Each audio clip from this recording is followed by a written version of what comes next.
Ahora sí. En un principio vamos a hablar un poco sobre la historia, ¿no?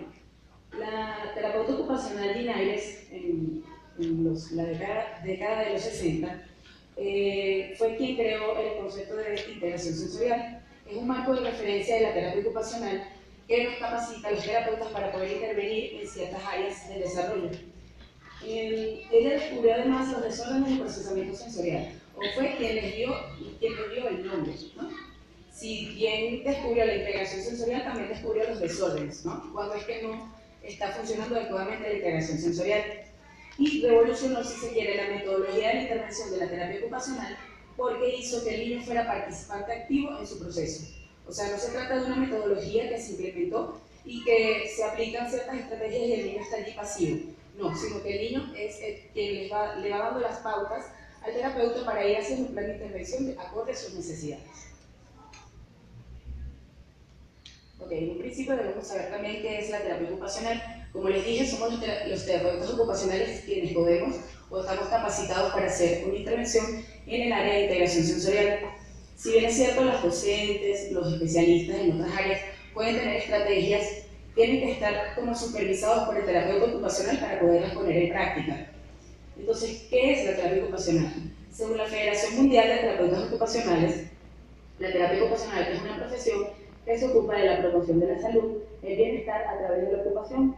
El principal objetivo de la terapia ocupacional es capacitar a las personas para participar en las actividades de la vida diaria, es decir, las actividades cotidianas, aseo, vestido, deambulación, alimentación. Los terapeutas ocupacionales logran este resultado mediante la habilitación, es decir, habilitación, muchas veces escuchamos rehabilitación, pero yo apoyo o le doy especial importancia a la palabra habilitar, porque cuando las personas contamos con todas las capacidades, muchas veces necesitamos una forma adecuada de poder poner en práctica, y eso es habilitar. Entonces, mediante la habilitación de los individuos, para que puedan realizar estas tareas y optimizar su capacidad para participar, o mediante la modificación del entorno para que éste refuerce la participación. Los que asistieron el día de ayer, no sé si recuerdan la dinámica que hicieron, al analizar el video que pasó, creo que en la psicóloga, sobre el tema de que el entorno se tiene que adaptar a la persona. Muchas veces no es el niño el que se tiene que adaptar al medio. Entonces es por eso que se hace especial importancia esta última parte en donde expresamos que el terapeuta ocupacional usa las estrategias para que el entorno pueda entender la situación del niño en este caso. Bien, ya sabemos entonces lo que hace un terapeuta ocupacional en general, en todos los ciclos, en todas las etapas del ciclo vital, ¿verdad? Bien sea la niñez, la adultez o la vejez. Pero específicamente en la niñez, el terapeuta ocupacional exige rescatar la principal ocupación del niño, que es, ahí está, ¿no?, el juego. La ocupación, en este caso el juego, es fundamental en la adaptación del individuo a su medio. Y en la medida en que esa ocupación se vea interrumpida, o sea, imaginemos que un niño, por alguna razón, por falta de estimulación, por su medio ambiente en general, no haya tenido la oportunidad de desarrollar adecuadamente el juego, le va a pasar a tener sentimientos de satisfacción y por lo tanto se debe promover el juego en la vida del niño y así involucrarlo en sus actividades normales, cotidianas. Entonces, este es un esquema sencillo en donde al principio colocamos que el terapeuta ocupacional utiliza como principal herramienta la actividad con propósito. O sea, no es la actividad y ya, no es el juego y ya, sino que el juego sea significativo para el niño, ¿no? Que el niño se siente interesado por jugar el juego que se haya determinado. ¿Para qué? Para poder evaluar, prevenir o tratar desde el punto de vista mental, social o físico al niño. ¿Okay? O sea que a través de la actividad, el terapeuta no solamente va a diagnosticar, sino que también va a buscar las herramientas para poder intervenir. Entonces, ¿qué es el juego? Vamos a hablar un poco del juego. Es a través del juego que los niños participan y aprenden nuevas habilidades, refinan otras, experimentan controles sociales y sienten emociones y desarrollan amistades. Eso quiere decir que el juego no solamente le permite al niño aprender, sino que también con las habilidades que ya tiene las va refinando, las va perfeccionando cada vez más. Yo en la universidad, por ejemplo, una anécdota, tenía un profesor que siempre hablaba de sentir y repetir. Y no era más que cuando el niño empieza a gatear, por ejemplo, o intentar pararse, se cae. y luego se vuelve a levantar. Eso es sentir y repetir. Es decir, el niño no va a aprender de una vez el patrón, sino que tiene que experimentarlo varias veces y de repente equivocarse, pero volver a intentar.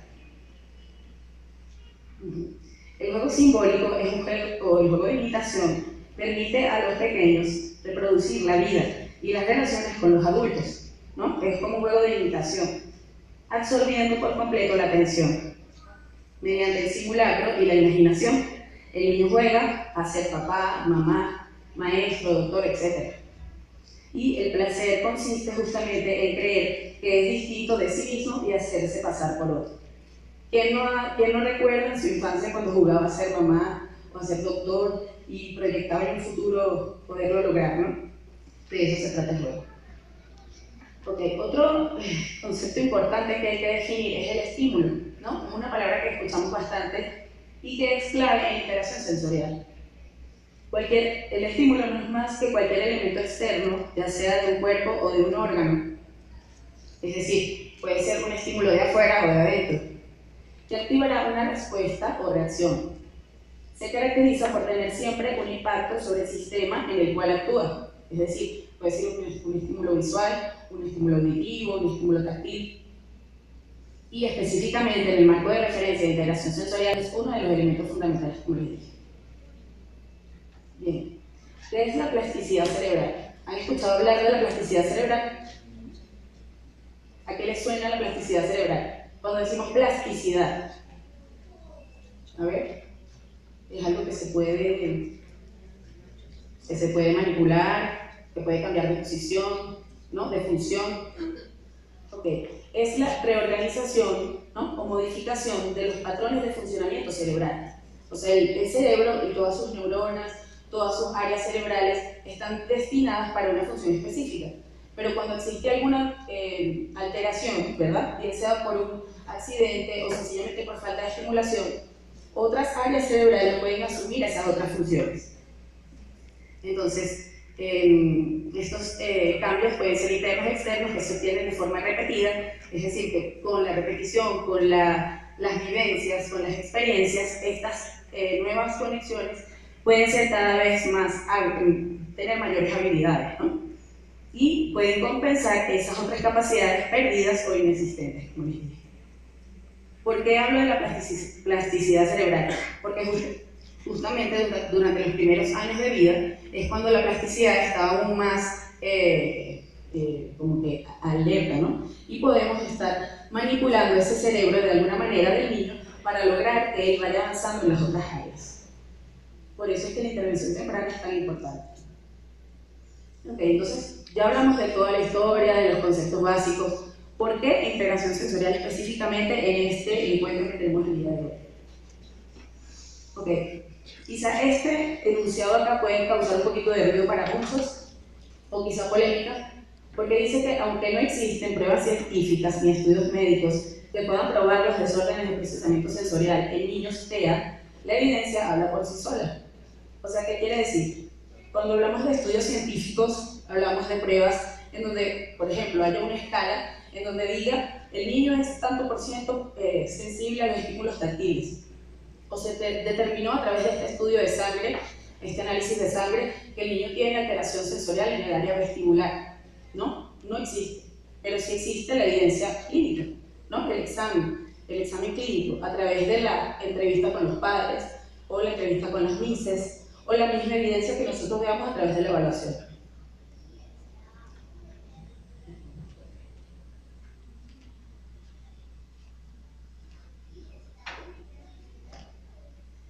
Entonces, la integración sensorial es la capacidad que posee el sistema nervioso de captar e interpretar la información recibida de los diversos órganos sensoriales del cuerpo. Dicha información, luego de ser analizada, impulsa al ser humano a emitir una respuesta al ambiente, ¿no? Eso quiere decir que se produce un proceso. Primero se capta la información, luego se procesa a nivel de las estructuras superiores y finalmente se da una respuesta. Aquí está el proceso, ¿no? Primero captamos a través de los receptores sensoriales, bien sea la visión, el tacto, la audición, el sistema del equilibrio. Posteriormente se procesa o interpreta a nivel de... ¿Quién procesa e interpreta? el cerebro, y finalmente emitimos una respuesta a través de las estructuras sensoriales también, pero motoras, ¿no? O sea, aquí las sensitivas reciben, aquí procesa el sistema nervioso y finalmente las estructuras motoras son quienes dan la respuesta. Por ejemplo, el niño es hipersensible a los estímulos visuales, ¿no? Y tiende a taparse los ojos cuando vienen esos estímulos lumínicos. Entonces allí, ¿quién es el receptor que está recibiendo la información? El sistema visual, ¿verdad? Luego el sistema nervioso, sus estructuras cerebrales están analizando la información y como él es hipersensible, ¿cuál va a ser la respuesta? Taparse. Entonces es el brazo, los párpados, todas las estructuras motoras quienes dan la respuesta finalmente. Ok, ahora sí.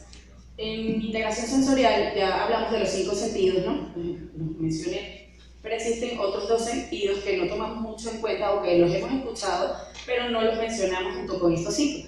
Entonces en integración sensorial decimos que tenemos 7 sentidos, ¿no? Vamos a mencionar estos 3 sentidos que están incluidos en el sistema táctil dentro de los 5 más otros 2. Entonces, vamos a comenzar por el sistema propioceptivo. El sistema propioceptivo, vamos a hablar de su localización primero. Sus receptores se encuentran ubicados en los músculos y articulaciones, específicamente en los pulsos musculares, en los tendones y ligamentos, ¿no? Es importante que recordemos en dónde están ubicados para luego saber cómo los vamos a estimular, ¿no? Acuérdense que esta es la parte teórica. ¿Cuál es la función?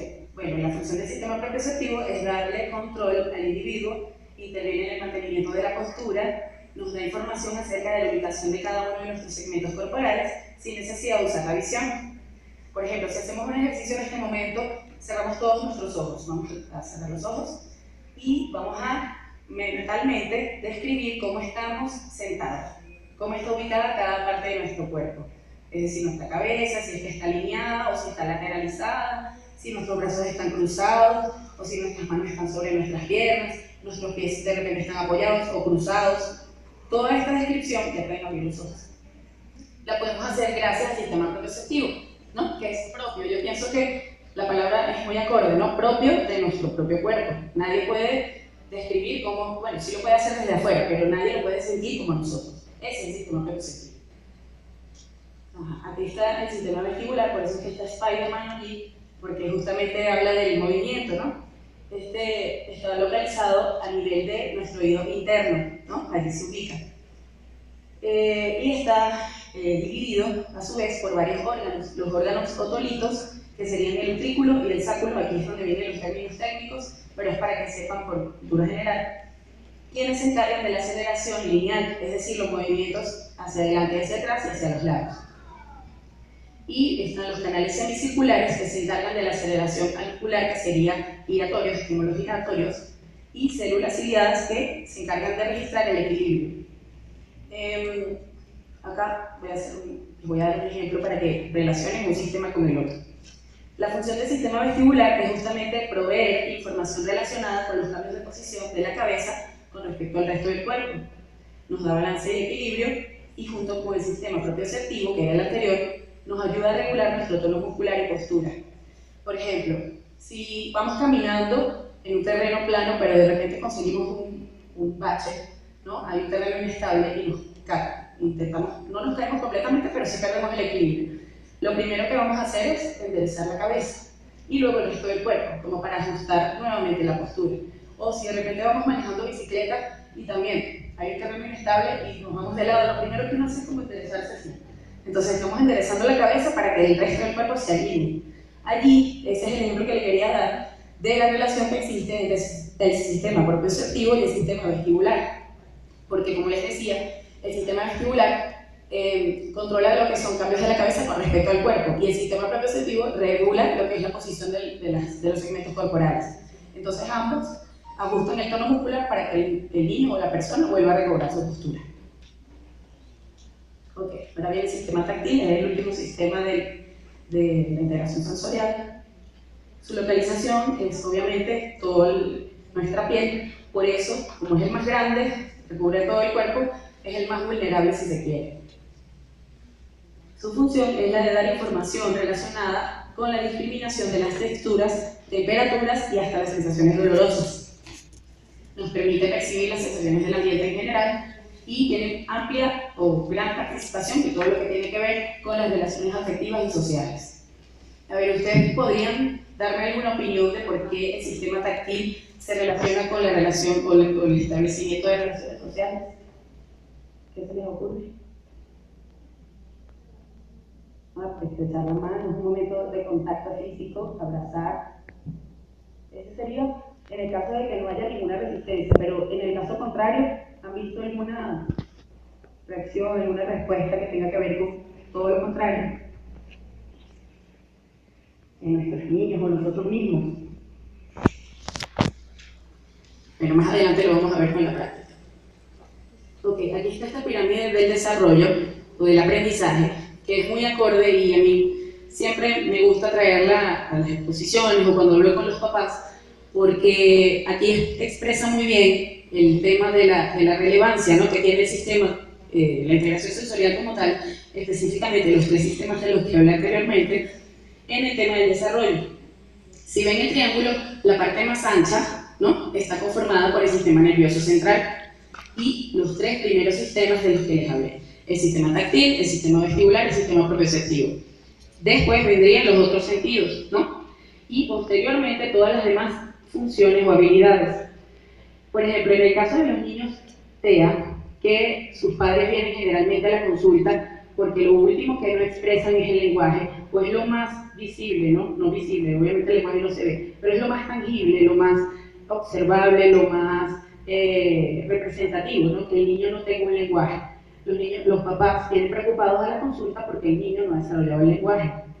Entonces yo les explico que muchas veces debemos trabajar primero la base de su desarrollo, es decir, los tres sistemas de los que les hablé, para que él pueda desarrollar el lenguaje posteriormente. Pero si yo lo que hago en un inicio es trabajar el lenguaje con el niño y no evalúo si él tiene un tema sensorial en donde no tolera los estímulos auditivos o en donde no está registrando adecuadamente y no está procesando adecuadamente la información, difícilmente ese niño va a desarrollar el lenguaje.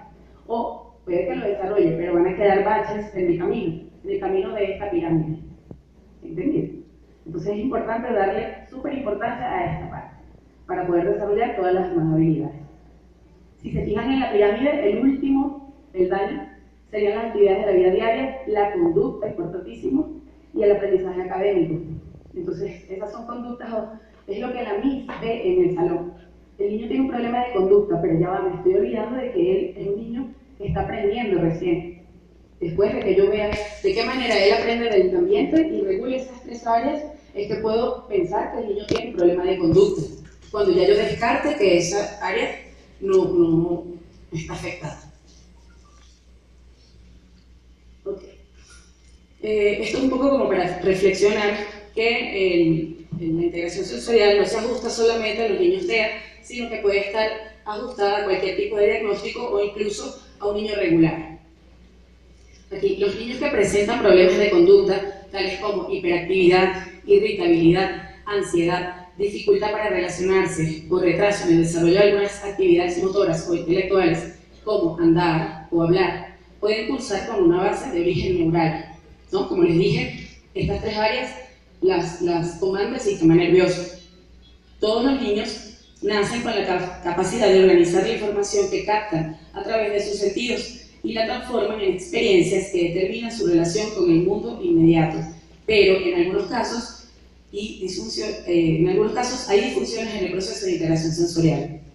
O sea, a pesar de que el niño tenga todas sus habilidades indemnes, en el transcurso de su desarrollo pueden presentarse algunas alteraciones que pueden poner en detrimento su proceso de integración sensorial. Okay. Aquí, antes de empezar a hablar de los desórdenes de procesamiento sensorial, quisiera mostrarles un video muy acorde que los va a hacer también de repente identificarse.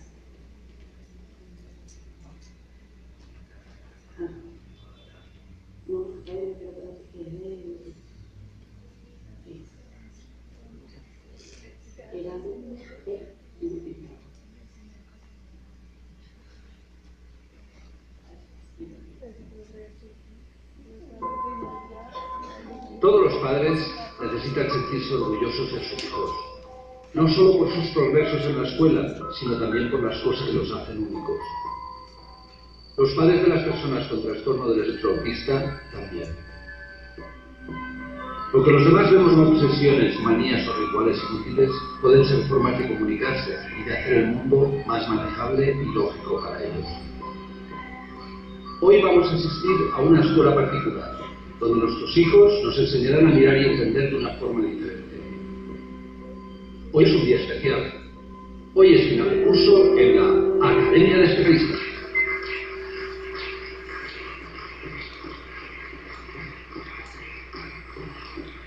Hola, me llamo Max y puedo contar todos los coches blancos y rojos que veo en un día. Estos son mis amigos del cole. Eric dibuja mejor que nadie y no se le escapa ningún detalle de lo que ve.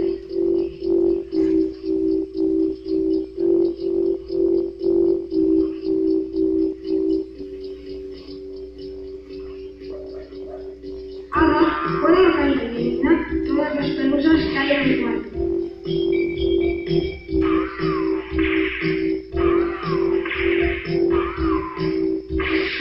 Pero todas. Violeta aprende cualquier canción con su oído una vez. ¡Tiene super oído!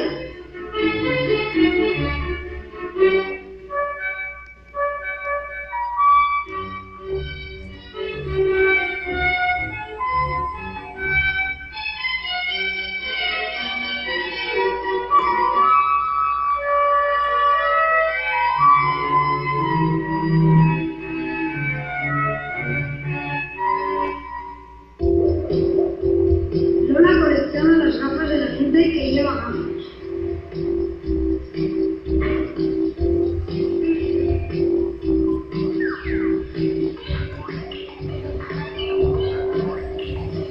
Y acaba haciendo muchos amigos. En la academia no necesitamos calendarios. Alejandra quiere todos los días en su cabeza. 1 de noviembre, jueves. Correcto. 2 de septiembre, domingo. Muy bien. 3 de mayo, jueves. Sí. 4 de junio, lunes. Correcto. A veces nos entran demasiadas cosas a la vez y tenemos que cerrar las puertas.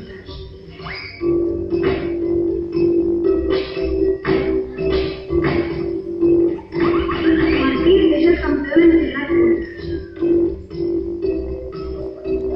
Si hay alguien que sepa mucho de dinosaurios, que levante la mano.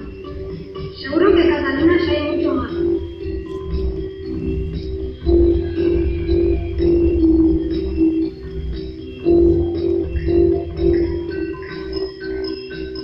Es especialista en bichos. Leo es el máster en hacer puzzles. Los hace al revés y sin mirar la foto para no distraerse.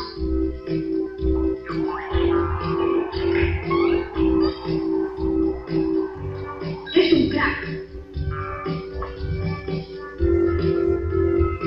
Cuando comemos estamos tranquilos. Hemos ordenado las cosas para que todo esté en su sitio.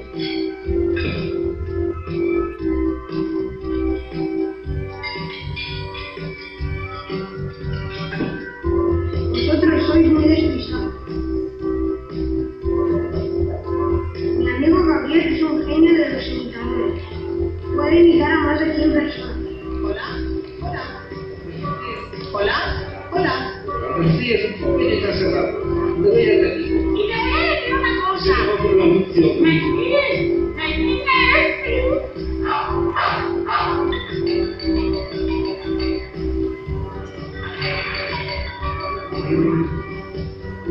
María con sus papelitos por la disciplina, con una fórmula que solo sabe ella.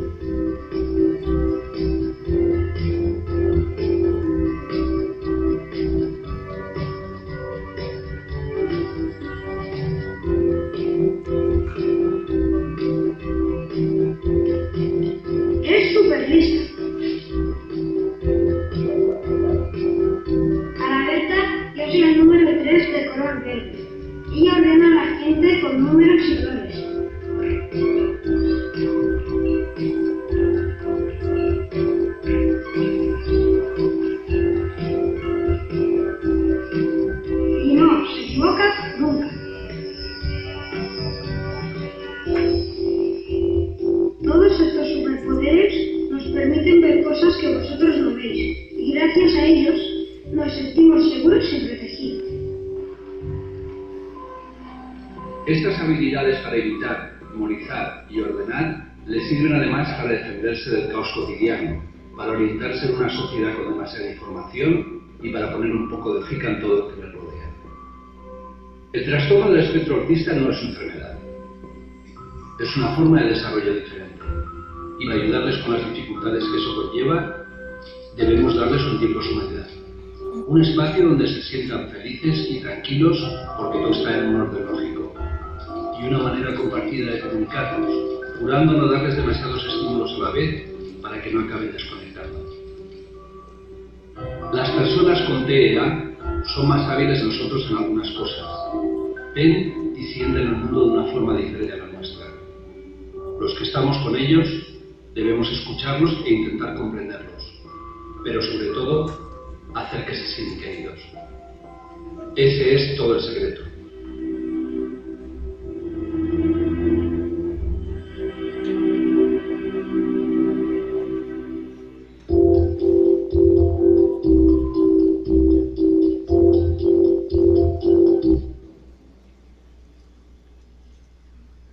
Bien, ¿qué les pareció el video? Ajá, es bien acorde a lo que viene ahorita.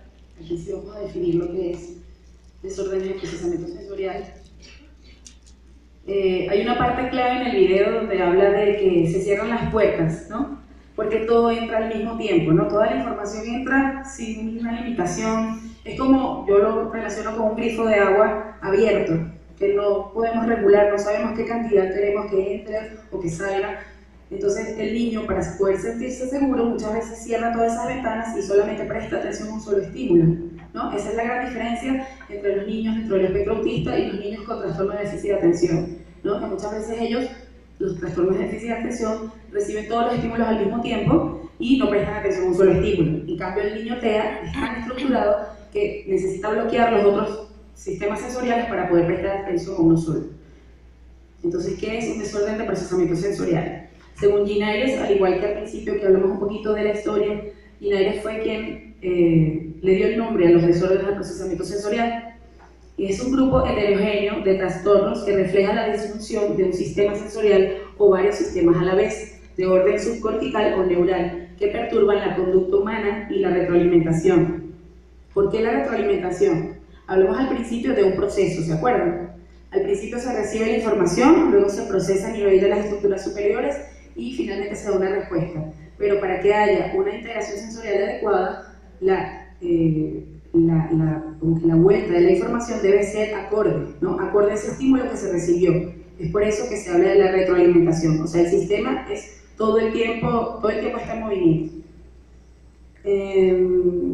La disfunción se ubica a nivel del procesamiento central de la información, afectando la respuesta.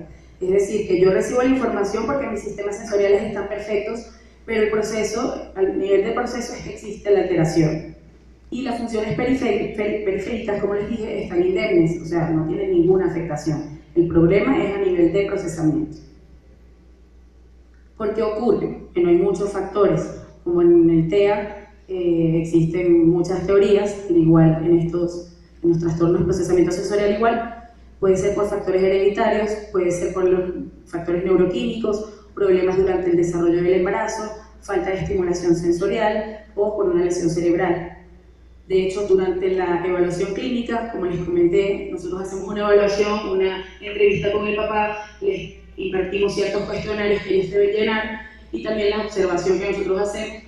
Es muy importante tomar en cuenta todos estos aspectos. El tema del desarrollo del embarazo, cómo fue ese embarazo, si hubo alguna alteración, si hubo alguna infección urinaria, alguna caída, los problemas emocionales también tienen mucho que ver. Y en cuanto a los factores ambientales también, la alimentación de la madre, la alimentación durante ese primer año de vida también es importante. Muy bien, ya hemos definido, creo que el día de ayer lo debimos haber definido, pero es importante volver a hacer el tema de qué es el trastorno del espectro autista. Es un conjunto de alteraciones que afectan el neurodesarrollo. Dichas alteraciones se producen porque existe un trastorno neurológico de base. La forma de manifestación de estas alteraciones varía de un niño a otro, de allí la razón de que se hable de un espectro. existen diferentes maneras en las que los signos de este trastorno aparecen, variando de un caso a otro, así como la gravedad de los mismos. Como lo dijimos ayer, y también lo hicimos con la dinámica también de la psicóloga que estuvo acá, cuando nos miramos unos a los otros nos dimos cuenta que tenemos muchas diferencias, al igual que ocurre en los niños TEA. Entre el niño TEA y otro niño TEA existen características similares, pero siempre hay ciertas diferencias. Muy marcadas o leves, pero siempre son diferentes. Por eso es que la intervención, tanto la entrevista como la intervención, debe ser individual. O sea, para ese caso específico, ¿no? No se hace un tratamiento para un niño al igual que para el otro, ¿no? Pueden tener objetivos en común, pero siempre va a ser una intervención individualizada. ¿Cuáles son las manifestaciones que los caracterizan? Bueno, ya hemos hablado de que existen dos áreas principales que están afectadas en el trastorno del espectro autista, que serían los comportamientos repetitivos, y aquí es donde se incluyen las alteraciones sensoriales, porque muchas veces estas estereotipias vienen comandadas por una alteración sensorial de base. Entonces debemos atender las necesidades sensoriales del niño con el fin de minimizar estas estereotipias. Y las deficiencias en la comunicación social, si se dan cuenta, ya en este momento no existen las alteraciones del lenguaje, sino que ya están inmersas aquí. Un niño con autismo no necesariamente tiene que ser no verbal, puede perfectamente hablar, pero tener problemas en el tema de la comunicación. Porque a mí me parece importante hablar de las fortalezas de los niños con TEA, porque generalmente hablamos de las debilidades y de toda la sintomatología, que ya la conocemos, la hemos oído, quizás es primera vez, no lo sé, pero sí hemos estado muy de cerca con esto, ¿no? Pero también sabemos que existen fortalezas. Para mí, una de las primeras, aunque suena como muy básico, es que son niños. A ver, ¿quién me quiere decir por qué el tema de que sean niños es una fortaleza? ¿Por qué razón? Rosita, ¿yo me puedo hacer? A ver.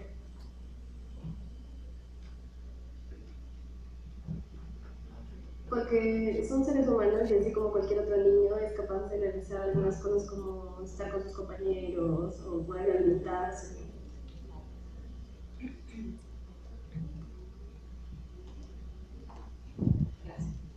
Bueno, no lo voy a hacer con todas, pero aquí vamos analizando, ¿no? Tienen memoria fotográfica, ¿no? Son como tienen una memoria que pueden como rememorar eso que vieron en algún momento de una manera muy detallada. Son detallistas, ¿no? Tienen esa capacidad también de prestar atención a un solo estímulo y de esa manera pues fijarse solo en eso. Quizás eso puede ser algo que no es tan positivo, pero si lo vemos desde el punto de vista del otro lado, sí podría ser. Se dan cuenta de cosas que de repente nosotros lo pasamos por desapercibido. Son altamente perceptivos, no solamente en los estímulos del ambiente, sino también ante las personas. Por eso es que yo no apoyo o no estoy de acuerdo cuando dicen que no son empáticos. Sí lo son, lo que pasa es que no lo manifiestan, no lo demuestran, pero sí se dan cuenta de cuando otra persona de repente no tiene una buena energía. A mí me parece que sí se dan cuenta. Pueden ser muy ocurrentes, porque como no tienen ese freno inhibitorio, sino que dan el comentario sin pensar en que el otro puede sentirse mal de repente o que puede pasar por su cabeza, pues dicen las cosas así. A veces tampoco es tan positivo, pero en muchas oportunidades más bien puede ser hasta chistoso. Son transparentes, pueden dar también o demostrar sus sentimientos de forma transparente, pues sin mirar, sin frenarse, sin pensar, cosa que nosotros sí hacemos como adultos. Son auténticos y pueden desarrollar talentos especiales en muchos de los casos. Ya, bueno, hasta aquí mi presentación, espero que les haya sido productiva y a continuación les dejo con Anderson. Muchísimas gracias, Ari, gracias. Vamos a continuar con